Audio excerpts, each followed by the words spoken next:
Good evening. I'm your host, Dr. Phil Hoffman, and coming up this week on Pause, we're going to be talking about all things related to UCM Athletics. That's coming up right now on Pause.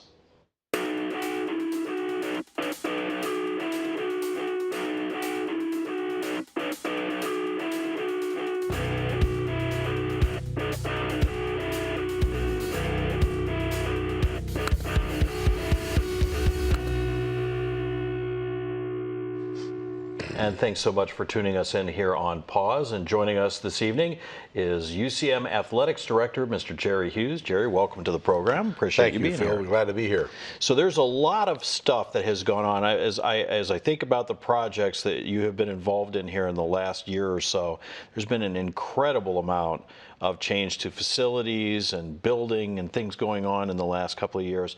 Let's talk a little bit about I guess probably one of the things folks are going to see most recently, the baseball field and what has been happening there. Right. I mean, we did a total redo of the baseball field. When Jim Crane, who's an alum, played for us back in the 70s, who owns the Houston Astros.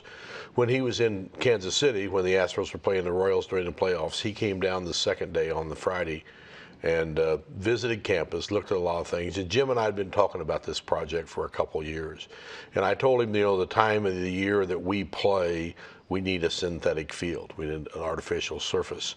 And, Jim's an old school guy. He thinks baseball should be played on grass. But after looking at it, and, we start in February. I mean, we're playing right now. And our field looks great in June, but February through June, it doesn't look great. So he agreed to put down AstroTurf, which is the preferred turf of Major League Baseball. It's what Toronto Blue Jays and the Tampa Bay team has. And it's a really nice surface. It's wall to wall. Everything's turf, batters boxes, bases, around the bases, pitcher's mound. Let's just say wall to wall turf. We completed it this week, and the team's already practicing on it and loves it. Now, the other interesting thing to me about this is I think folks sometimes will think of it as, well, you just roll out the carpet and there you go, you got AstroTurf, but it's way more complicated than that, right? It is. I mean, the process starts by them digging out, taking all the old material out of the field. They go down 12 inches, and then they use lasers to lay in the drainage lines to make sure they're flowing properly. And then on top of that drainage, then they put down 12 inches of crushed rock. It's like chat, real fine chat. And then they just pound that down. So it's almost like concrete. It's not poured concrete, but it's very firm, doesn't move. Then they once again laser grade that to make sure that's correct. And then they put the turf on top of it. They roll the turf out on top of that. They glue the seams together, and then they put the infill, which the infill is rubber and sand. And the more sand you add to it, which we want to make it play fast, the more sand you add to the field, the faster it plays. So this is one of those things that a fan coming to the game will see a beautiful green all the time, but what probably the team appreciates even more is the way it drains, the ease of maintenance, those kind of things. Right. I mean, you're correct. I mean, the field, the back of the carpet itself has perforations all throughout it. So it will literally drain, and I've seen demonstrations, it will drain 6 inches of rain an hour and go right down through it, down through the rock, out through the drainage system and away. Especially days like today. I mean, it's a beautiful day out today, but with it being cool overnight, you get the frost coming up in the ground. You won't have that anymore. I mean, you'll be able to go right out there and play on it, and it's going to play the same. No bad bounces. I mean, because it's very consistent. And there's people say, well, there's no maintenance to it. Well, there is some maintenance. I mean, they have groomers. They have machines that go across and will kind of stir the rubber and sand up and then put it back down.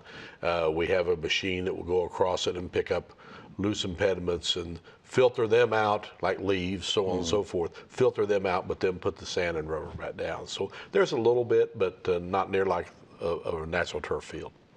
And when you're a player on this kind of field, how does it change what you do every day? What kind of things are the students going to have to get used to? Well, it plays very much, as I said, it plays very much like a regular field. Now, I mean, people that watch the baseball playoffs when the Royals were playing the Blue Jays don't have a lot of sand in their field because they wanted the infield to play slower because their infielders are not that quick. So they have a little slower turf. Now, because of the type team we have, the type teams we will have, we want the field to play very, very fast. We want the ball to skip through there, and we feel like we have fielders that can field those. We don't know if our opponents do or not. So, but how it will play, as I say, it will play very consistent. You don't really have to worry about the bad hop. Now, we may miss the ball, but it's not because the ball bounced wrong, because there aren't bad hops on turf fields. Now, obviously, this is the field itself we're talking about. Have there been other changes out at the site there in addition to the field? Obviously with the field, we redid the bullpens, and then down the right field line, we added some hitting cages with turf in them. So that will be additional cages to what we have in addition to what we have with our indoor hitting facility. Now, Jim and I have talked about down the road some other additions to the facility. New locker rooms, new stands, new amenities along those lines, and we're hoping in the next couple of years we'll be able to roll those out and continue to add on. He wants to make it the best baseball facility in Division II, and with his dedication to the program and his finances, I have no doubt we'll get there. Now that's an interesting scenario when we talk about the being the best facility. When you look at a lot of the facilities that you have here at UCM, most of them are pretty high caliber facilities. So whether you're looking at the football stadium or the multi or whatever, you've got pretty high caliber facilities for anybody in Division II to be somewhat jealous of, it seems like. How do we get to that point? You think about UCM being in Warrensburg, it doesn't seem like an obvious place where you'd find the premier facilities. Well, I think over the years, like anything, it's establishing relationships with donors and finding donors that care about the university, trust that you're going to use their money wisely, and we've been able to do that over my tenure here, with Jim Crane and Audrey Walton and Chuck Simmons and any other number of major people that have stepped forward and helped us do those. I mean, in any part of our university, state funds will only go so far. Right. And so you have to have those people that are willing to step forward to invest in your facilities. And we've had that, as you mentioned. I mean, we just finished a little over $6 million of the football stadium. We finished a $4 million renovation to the university golf course where our golf teams play. But then there's a lot of townspeople and local area people that play out there. I mean, it's in my opinion, the finest public golf course in West Central Missouri, bar none. So, but it takes an investment and it takes a trust of those people, and we've been able to establish those relationships, and they've trusted us.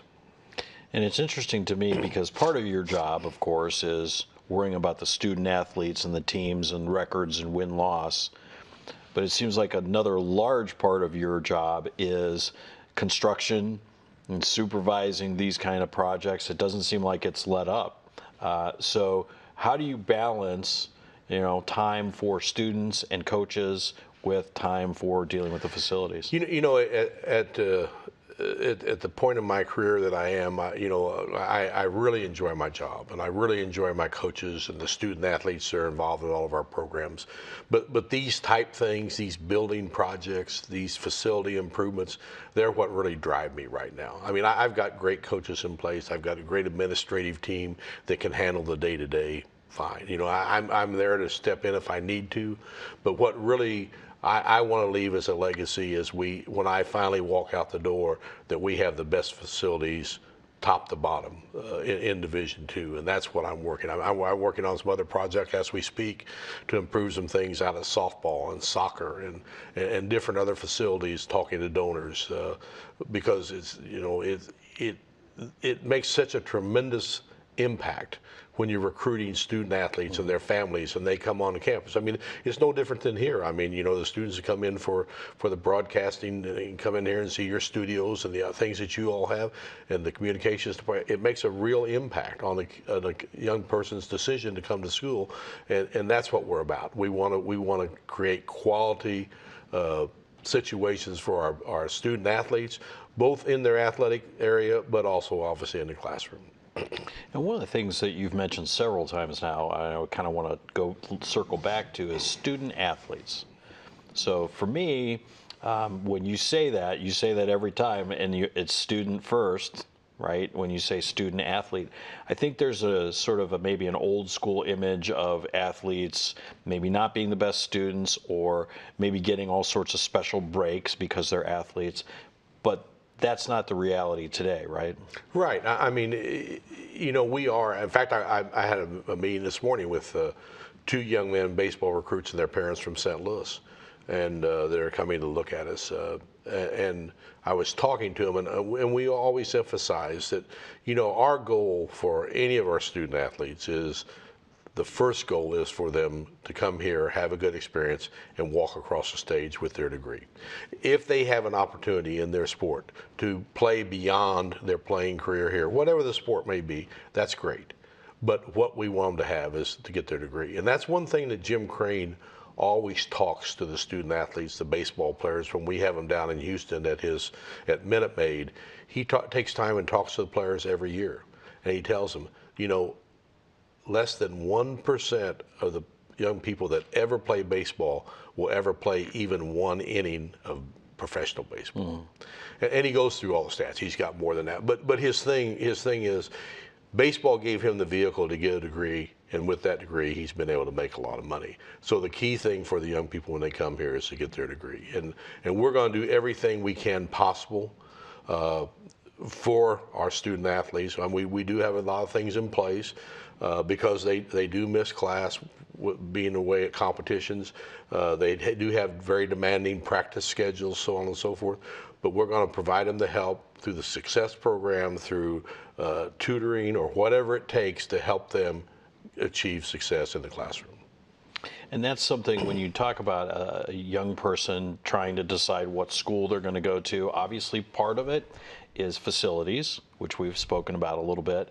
Part of it is probably the win-loss record of the team, but then the other part of it is the coach, right? So when you're recruiting, it's not just the facilities, it's not necessarily just the academic program, but it's also, do I feel like I can play for this guy? Right. Right. I mean, there's several parts to it, you know. And going back to my recruiting spiel this morning, I told them, you know, I said, you know, sometimes right out of high school, you may choose the wrong school. You may think the school was right for you, but it may not have been right. But we're still here. So if you decide after your freshman year, you know, that wasn't right, you know, it's okay to make a mistake. We all make a mistake. Central Missouri is still staying here. We've got great degree programs. We've got great opportunities, and so, you know, we've had students what I would call on the rebound, you know, that have come here and done well. But there is a lot, Phil, to the relationship with the coaches. I mean, the coaches are the ones that spend the most time. So there has to be a good give and take between the student athlete and the coach.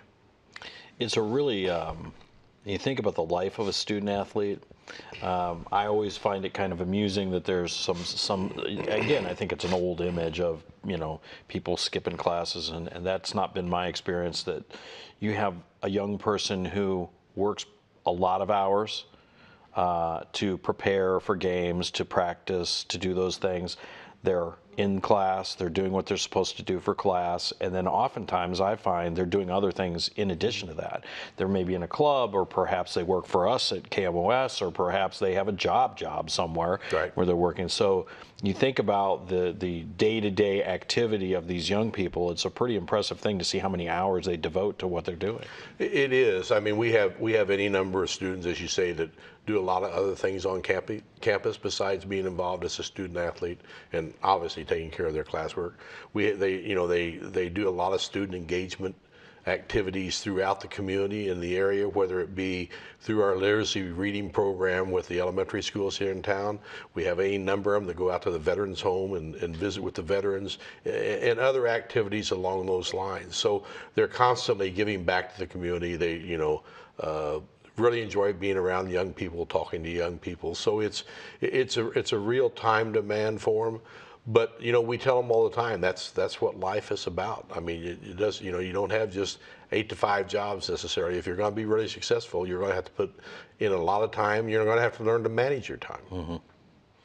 Well, now we can talk about all this stuff, but I think ultimately, for a lot of student athletes, the big thing gets down to: did we win? Did we move forward to a championship season? Those kind of things.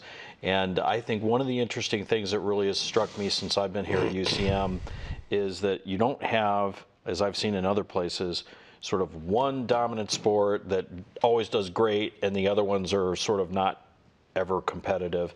Here, what I've observed at UCM is you might have, like with this year, you got 3 or 4 sports which are really doing very well, and then the following year might be another couple come up to that level. So it's interesting to me to see that overall very competitive in almost every sport.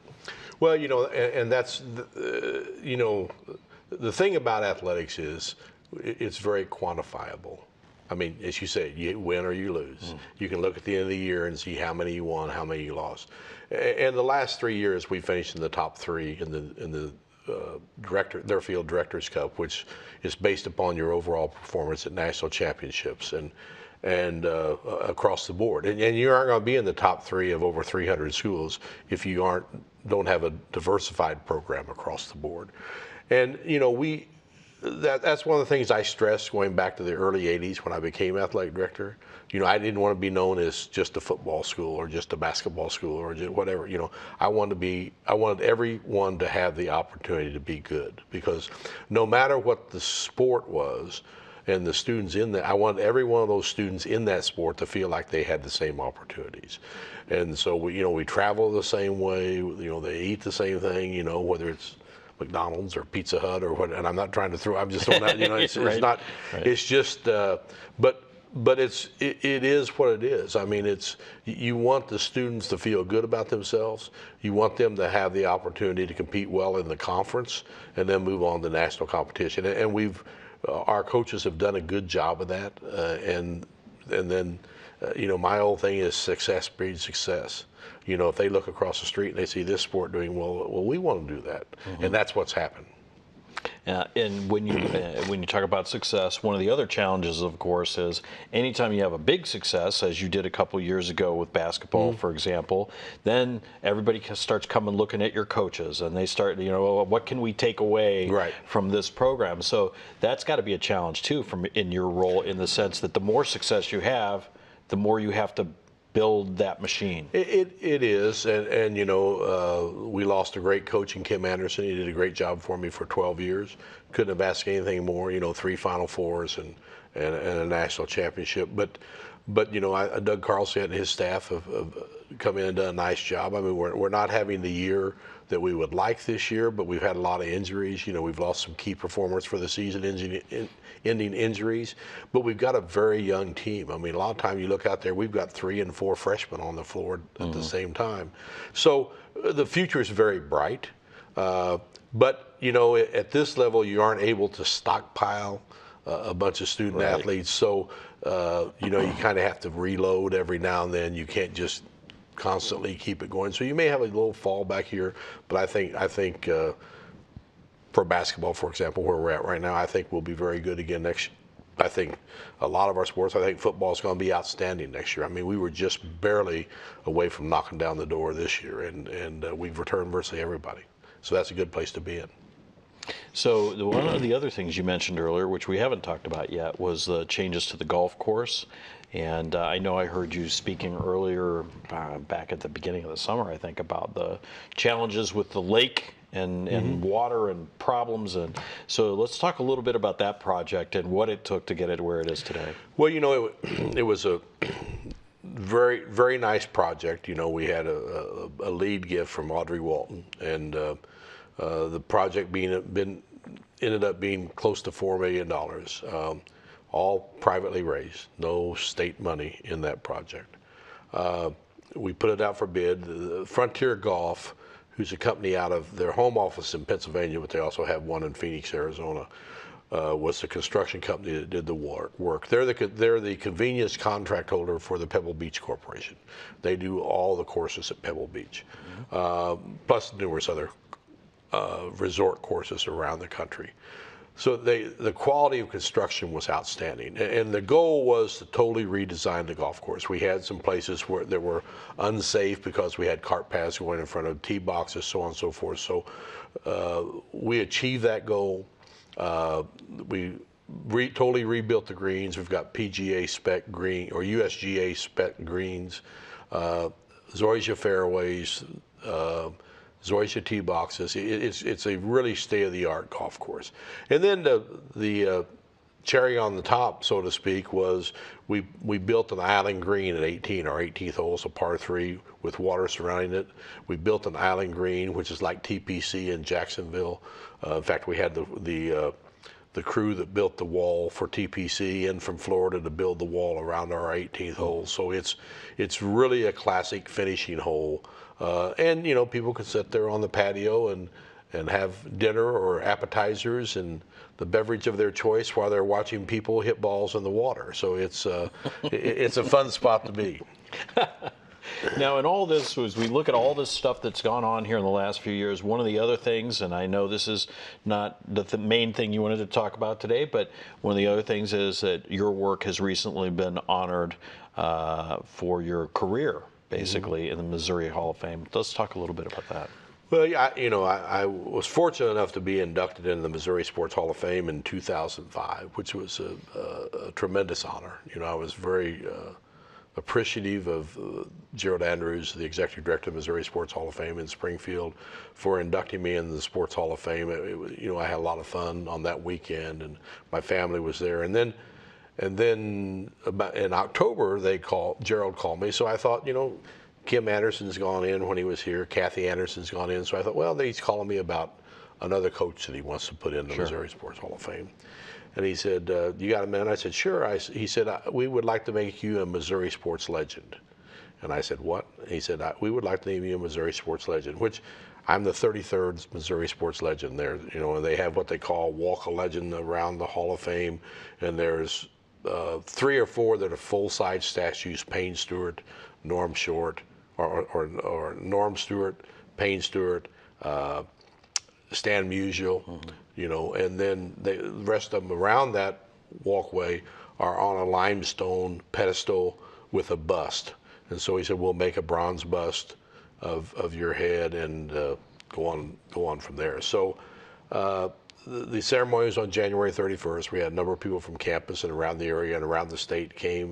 1,600 people were at the banquet, where they named the new class of the Hall of Fame, and then I was the last. They named me a Missouri sports legend, and they unveil the bust, and then they present you with a red sport coat, which is the signature coat of the Missouri sports legends. So there's only 33 of those sports coats out there. So I was very honored, and then Dr. Ambrose and the university honored me at the game on Wednesday night, and I was very appreciative of that. But it's a tremendous honor. I mean, but as I said in Springfield, and I said the other night at the game, you know, while I am the recipient of the honor, the honor really goes to my coaches and the student athletes over all these years that have had all the success, and the donors to the program, and the administrations, and the support from the campus. So it's really a University of Central Missouri award, in my opinion.